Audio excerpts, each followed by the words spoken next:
सती और महादेव भगवान शिव की कहानी एक महान पौराणिक कथा है जो भक्ति, प्रेम और त्याग का संदेश देती है। यह कथा इस प्रकार है। प्रजापति दक्ष ब्रह्मा के पुत्र और शक्तिशाली राजा थे। दक्ष की पुत्री सती भगवान शिव की परम भक्त थीं और उन्होंने शिव को अपना पति मान लिया था। जब सती विवाह योग्य हुई तो उन्होंने शिव से विवाह करने की इच्छा जताई। दक्ष को शिव का योगी रूप पसंद नहीं था, लेकिन सती के आग्रह पर उन्होंने अंततः इस विवाह को स्वीकार कर लिया। सती और शिव का विवाह धूमधाम से हुआ। सती कैलाश पर्वत पर शिव के साथ सुखपूर्वक रहने लगीं। शिव और सती का प्रेम अद्वितीय था और वे दोनों तपस्या और ध्यान में लीन रहते थे।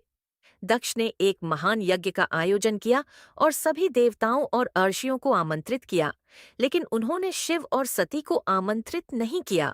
सती ने अपने पिता के यज्ञ में जाने की इच्छा जताई, लेकिन शिव ने उन्हें बिना निमंत्रण के वहां जाने से मना किया।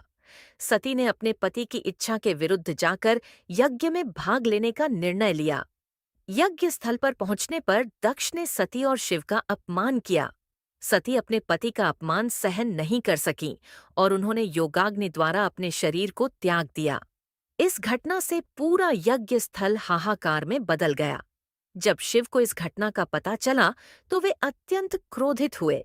शिव ने अपने जटा से वीरभद्र और भद्रकाली को उत्पन्न किया, जिन्होंने दक्ष के यज्ञ को विध्वंस कर दिया और दक्ष का वध कर दिया।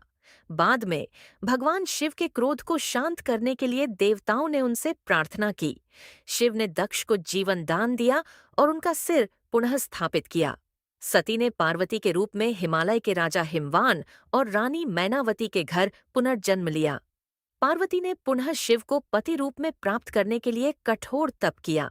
अंततः भगवान शिव ने पार्वती को स्वीकार किया और उनका पुनर्विवाह हुआ।